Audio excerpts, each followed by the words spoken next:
안녕하세요. 김나나입니다. 오늘은 2025년을 마무리하며 올해 읽은 책 결산을 가지고 왔습니다. 작년부터 책 읽는 재미에 흠뻑 빠져서 한 주에 한 권씩은 책을 읽었던 것 같아요. 영상 순서는 올해 읽은 책, 그리고 올해의 베스트, 올해의 워스트, 그리고 내년 독서 계획입니다. 영상을 찍다 보니까 이제 길어져서 올해의 베스트랑 워스트 영상을 나누었으니 책에 대해 좋은 이야기만 듣고 싶으신 분들은 이 영상만 봐주시면 될 것 같아요. 그러면 시작할게요. 올해 읽은 책은 총 70권, 완독하지 못한 책은 제외했어요. 그 중에 소설이 58권으로 압도적으로 소설의 비율이 높아요. 모든 책을 소개하기가 어렵기 때문에 짧게 리스트를 먼저 보여드릴게요.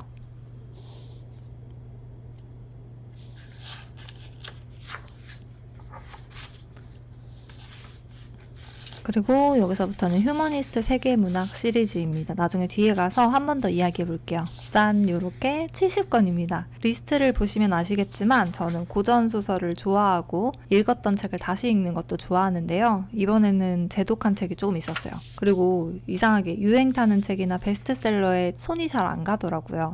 시도했다가 실망한 적도 많고, 근데 저는 원래 책을 읽으면서 고민도 많고 또 불만도 많은 스타일입니다. 다른 분들의 독서 결산을 구경해보니 다들 책을 구매해서 읽으시는 것 같더라고요. 저는 궁금한 책은 도서관에서 빌려보거나 또 전자책, 이북 사이트, 밀리의 서재 등을 잘 이용합니다. 이건 가지고 싶다 하는 건 종이책이나 이북으로 구매했어요. 그러면 25년 올해의 베스트와 워스트를 소개해볼게요. 먼저 올해의 베스트.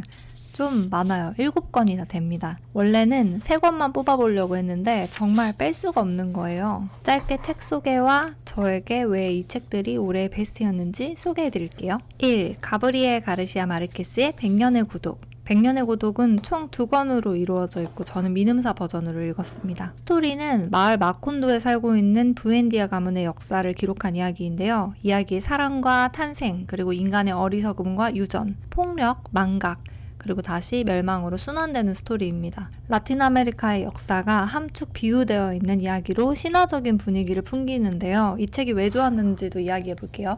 솔직히 스토리만 보았을 때는 막 딱히 끌리는 이야기는 아니잖아요. 근데 가브리엘 가르시아 마르케스에 대해 아는 분이라면 이 사람의 글에 대해 마술적 사실주의라고 이야기하는 것을 한 번쯤 들어보셨을 거예요. 저는 그게 무슨 말인지 이해를 못했는데 책을 읽고 나서 이게 마술적 사실주의구나 하고 알게 되었습니다. 솔직히 처음에는 글이 너무 헷갈려서 이 책을 읽으려고 시도했다가 그만두기를 정말 여러 번 했었어요. 근데 이번엔 무슨 일이 있어도 읽어보자 하는 마음으로 끝까지 읽게 되었고, 읽으면서 이 책의 재미에 대해 알게 되었습니다. 얼마나 재밌냐면 제가 이거를 딱 읽고 나서 무인도에 딱 3가지 물건만 가지고 갈 수 있으면 뭘 가져갈 거냐는 질문 있잖아요. 그 물건 3개 중에 하나를 이 책으로 정해야겠다고 생각했습니다. 진짜로.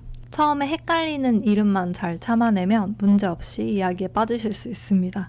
그리고 사실은 이름이 그렇게 중요하지가 않아요. 근데 뭐가 그렇게 재밌냐. 막 스토리가 흥미진진한 건 아닌데요. 스타일이 아주 독특한 게 정말 재미있고요. 이런 스타일의 글을 살면서 읽어본 적이 별로 없어요. 이야기 속에서 정말 마술 같은 허무맹랑한 이야기가 나오는데 그것을 아주 덤덤한 일상처럼 서술하거든요. 근데 이게 이야기는 말도 안 되지만 이걸 신화의 세계에 살고 있는 당사자가 서술하는 그냥 일상 토크인 거예요. 그래서 그리스 로마 신화를 읽을 때나 성경이나 판타지를 읽는 것과는 아주 다른 감각입니다. 신화를 읽을 때는 신화의 기록자가 이제 말 그대로 의미를 부여하고 상징을 설명하거나 하게 되는데 이 마르케스의 소설이 그렇지가 않아요. 설명해도 이해가 잘 안 가실 텐데 그냥 읽어보세요. 정말 체험 독서입니다. 2번째, 이디드 워튼의 이선 프롬. 이디드 워튼의 글은 그냥 제 취향이에요. 그녀의 생각, 시선, 또 설정, 이야기의 마무리까지 저에게는 퍼펙트였습니다. 내용은 아주 단순합니다. 제목인 이선 프롬은 사람 이름이에요. 그는 뉴잉글랜드의 어떤 시골 마을 스타크필드에 살고 있는데요. 여기 아주 혹독한 기온의 겨울 마을이거든요. 그러니까 얼마나 살기가 힘들겠어요. 이게 사람이 추우면은. 그리고 이제 그에게는 신경질적인 아내 제나와 또 집에 얹혀 사는 사촌도 있어요. 막 진짜 이선 프로는 가난하고 찌질하고 인생이 너무 힘들고 이 생활의 즐거움이라는 게 없는 거예요. 그래서 이 생활에서 할 수 있다면 어디로든 도피하고 싶은 마음이 가득합니다. 그 얼어붙은 마을 안에서 이선프롬이 느끼는 사랑과 도피와 그의 파괴적인 충동에 대한 이야기가 이 소설의 주 이야기입니다. 이 소설이 왜 좋냐? 이것도 진짜 너무 재미있어요. 물론 저의 베스트 책들은 지금 다 재밌습니다. 전 독서의 기능 중 하나가 재미라고 생각하거든요. 그래서 재미없는 소설은 베스트에 들어가지 못합니다. 일단 전 이 소설을 공포소설로 보았어요. 스토리는 막 그렇게 엄청난 극적 사건은 나오지 않는데요. 그럼에도 불구하고 마지막 장을 읽었을 때에 정말 가슴속이 서늘해지는 이 기분. 이 소설의 배경처럼 얼어붙어 영원히 지속되는 공포, 깜짝 놀라고 끝나는 공포 이야기가 아닙니다. 어쩌면 이렇게 글을 잘 쓸까요? 정말로 이 재능이 부러웠어요. 이디드 워튼의 글은 모두 베스트지만 저의 베스트는 이선프롬 추천합니다. 세 번째, 네 번째는 함께 이야기할게요. 먼저 박경리의 성녀와 마녀, 그리고 박완서의 도시의 흉년입니다. 박경리 작가 하면 토지를 먼저 떠올리실 텐데요. 다산책방에서 박경리 컬렉션을 시리즈로 보실 수 있어요. 표지도 너무 예쁘고요. 시리즈 중 저는 김약국의 딸들, 애가, 표류도, 성녀와 마녀, 녹지대, 가을에 온 여인, 그리고 그 형제의 연인들 이렇게 총 7권 정도를 읽어보았어요. 막 이야기는 아름다운 여자, 잘생긴 남자, 인텔리, 의사, 박사, 부자, 막 신비의 여인 이렇게 등등등이 나오고요. 연애, 불륜, 사랑, 가족사 등등 난리가 납니다. 제가 생각했을 때는 다 도파민 시리즈예요. 너무 재미있고요. 아침 연속극을 보는 기분을 느끼면서 보았습니다. 그러면 다른 통속소설과 박경리가 뭐가 다르냐? 일단 이야기 자체는 당연히 너무 재미있겠죠? 근데 제가 생각하는 작가의 특징이라고 하면 이 사랑과 불륜 같은 이야기를 하면서도 사실은 감정을 소비하라고 만든 이야기가 아닌 것 같다는 점이에요. 항상 시대, 계급, 그리고 가부장제 같은 구조를 해체하면서 인간을 고찰하게 하는 이야기를 한다. 이야기 중 성녀와 마녀를 뽑았지만 사실은 김약국의 딸들이랑 엄청 고민했는데 시리즈 전부 다 재미있습니다. 그리고 이건 딴소리인데 박경리 작가님의 특징이 있어요. 좀 웃긴데 작가님이 미인을 진짜 좋아하시는 것 같아요. 인물들의 외모 묘사가 꼭 들어가는데 이 여인은 신비로운 미인이어야 하고 또 남자는 체격이 좋고 키도 크고 코도 막 조각 같고 그렇습니다. 약간 잘생기고 예쁜 미인들이 나오는 아무튼 그리고 작가님이 너무 고고하고 고상해요. 이 문체가 냉정하고 절제되고 굉장히 담담한 느낌인데 이야기를 서술하는 방식에서 작가님의 고고함이 느껴집니다. 그리고 이야기 속 여자들 때문에 책 읽다가 몇 번 울었어요. 잘 안 우는데. 그리고 박완서 작가의 도시의 흉년, 사실 이건 3권짜리로 된 책인데 제가 1권까지밖에 못 읽었어요. 여기 리스트에 안 넣으려고 했는데 사실 이 책을 이번 주부터 읽기 시작했거든요. 근데 진짜 너무 재미있는 거예요. 진짜 너무 재밌어요. 그래서 1권까지밖에 안 읽었는데 올해 책에 넣었습니다. 이 재미있는 책은 첫 페이지부터 재미있지 않나요? 이 박완서 작가님의 글은 박경리 작가님과는 엄청 다른 느낌인데요. 저는 진짜 도시의 흉년 도깨비가 쓴 줄 알았어요. 진짜 도깨비의 글 같아요. 막 책을 읽는데 정말 가슴이 섬찟하고 이 머리카락이 쭉 펴서고 그리고 엄청 감각적입니다. 그리고 너무 불편해요. 박완서 작가 글에 대한 저의 첫인상은 그랬어요. 그거 아세요? 막 다 알고 이해하고 있는데 굳이 입 밖으로 꺼내지 않는 감정? 인간이란 진짜 추하기도 하고 진짜 끔찍하면서 속물적이고 그러면서도 애틋하잖아요? 그런 끈적끈적한 하나의 덩어리 같은 감정들을 굳이 들쑤신 다음에 꺼내 펼쳐놓는 그것이 제가 느낀 박완서 작가의 세계인 것 같아요. 아무튼 엄청 강력했다. 5번째, 비타 색빌 웨스트의 사라진 모든 열정. 사라진 모든 열정은 휴머니스트 세계의 문학 시리즈 중 하나입니다. 휴머니스트에서 주제별로 묶어서 달마다 이렇게 나오는 것 같은데요. 우리나라에 아직 번역되어 들어오지 않은 작품들도 많고 또 처음 읽는 작가들이 많아서 굉장히 재미있어요, 이 시리즈가. 근데 올해 최악의 책 중 하나도 휴머니스트 시리즈에서 나왔다는 점. 이 번역 선정 기준은 잘 모르겠는데 꽤 재미있는 이야기가 많습니다. 아무튼 그중 사라진 모든 열정을 소개할게요. 막 스토리에 엄청난 게 있는 건 아닌데요. 이 주인공인 슬레인 백작 부인이 정치가이자 외교관이었던 남편이 사망한 뒤에 자녀들의 만류에도 불구하고 이제 혼자 자기가 봐둔 시골집에서 살아가게 됩니다. 노년이 된 그녀의 삶에 이제 더 이상 감당해야 할 평생의 의무가 없어지고 대신 삶을 돌아볼 수 있는 많은 시간이 주어집니다. 드디어 자유를 얻은 것이죠.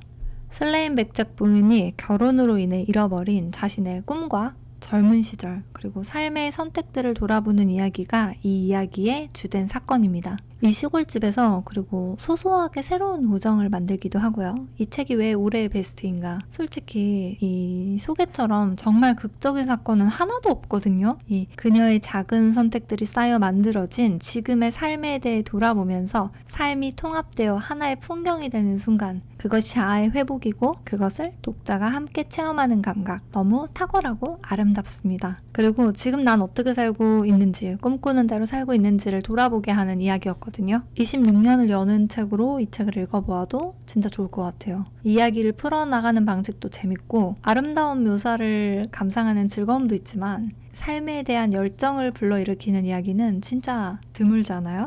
그리고 6번째, 예브게니 자마틴의 우리들. 우리들은 올더스 헉슬리의 멋진 신세계, 조지 오웰의 1984와 함께 3대 디스토피아 계보로 묶이는 소설 중 하나인데요. 이 셋이 진짜 유사한 포인트가 많거든요. 얘기하면 또 얘기가 길어질 수 있기 때문에 기회가 오면 나중에 이야기를 해볼게요. 아무튼 우리들이 1924년, 신세계가 32년, 1984가 49년으로 셋 중에 가장 먼저 쓰여진 소설입니다. 그래서 우리들을 읽기 위해 1984와 멋진 신세계를 다시 읽고 마지막으로 자마틴의 우리들을 읽었어요. 스토리는 모든 것이 수학적으로 관리되는 단일 국가를 배경으로 하는데요. 이 사람들의 이름도 숫자고 모든 게 투명하게 관리되는 유리 건물에서 살며 자유를 혼란으로, 절대 질서를 행복으로 여기며 모두가 살아가고 있습니다. 여기 주인공 D503은 체계에 충성하는 삶을 살았으나 330이라는 여성을 만나면서 처음으로 왜? 하는 질문을 떠올리게 되는데요. 질서 대신에 혼란, 욕망과 감정을 경험하는 503의 일기를 따라가며 우리는 자유가 무엇인지,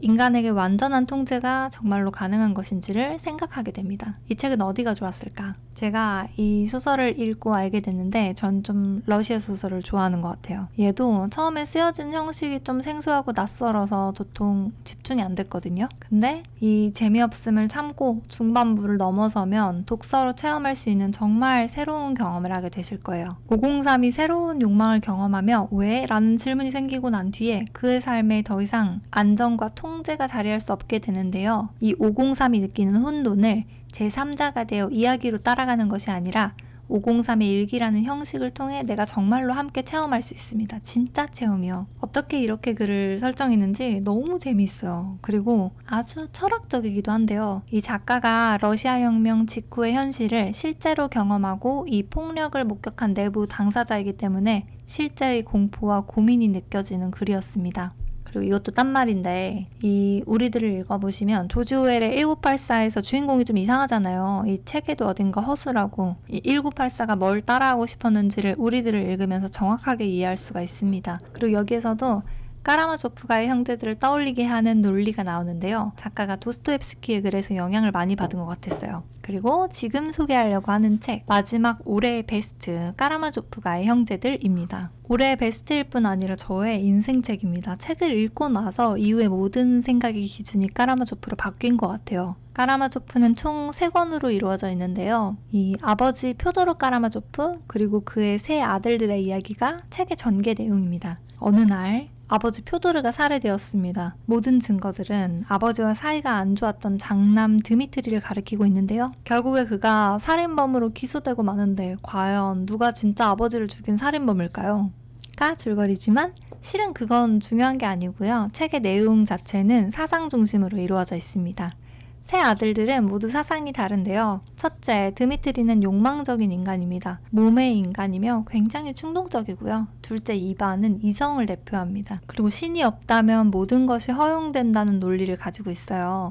그리고 셋째, 알류샤는 사람을 사랑하는 인간입니다. 그는 신앙인이지만 맹목적과는 거리가 멀어요. 그리고 그의 사생아가 하나 나오는데 나머지 이야기는 책으로 확인하세요. 추천! 이야기의 좋은 점, 진짜로 생각하게 하는 책 중에 하나인 것 같아요. 이 사상에 대해서도 어떤 사상을 늘어놓는 이야기와는 다르게 작가가 직접적으로 교훈을 주거나 뭔가를 주장하지 않는 점이 정말 멋지고, 대신에 일어나는 사건을 통해 독자가 직접 자유와 사랑, 인간, 선과 악에 대해서 깊게 고찰하게 합니다. 고전이란 이런 것이 아닐까요? 인간이란 무엇인가? 라는 주제는 시간이 지나도 정말 가치 있는 주제 중 하나 같아요. 영원히 고찰할 수 있는 위대하고 영원한 주제 중 하나입니다. 시간이 흐른 뒤에 혹은 이제 나의 경험과 성장 이후에 빛을 잃게 되는 이야기들도 많이 있는데 까라마조프는 영원히 계속되는 질문 같아요. 나중에 읽고서 또 읽을 수 있는 책 중 하나. 그리고 뻔하게 선에 대해서 이야기하지 않습니다. 저는 기독교인은 아닌데요. 그럼에도 불구하고 이 인간의 선은 무엇인가 하는 마음에 대해서는 늘 고민이 있어요. 도스토옙스키는 신을 절대화하지도 낭만화하지도 않는데요. 오히려 책을 읽으면서 작가가 엄청난 현실주의자 같은 느낌을 받았거든요. 그럼에도 불구하고 진리를 찾기 위한 인간의 몸부림은 얼마나 위대하고 아름다운 것인지 까라마조프가의 형제들을 아직 읽지 않으셨다면 정말 추천합니다. 베스트 중에서 베스트. 짧게 소개하려고 했는데 말이 좀 길어졌어요. 더 책 얘기를 자세하게 듣고 싶으시다면 댓글에 이야기해주세요. 나중에 하나씩 따로 영상을 찍어볼게요. 영상이 길어졌기 때문에 올해 워스트는 다음 영상에서 이야기해요. 그러면 안녕.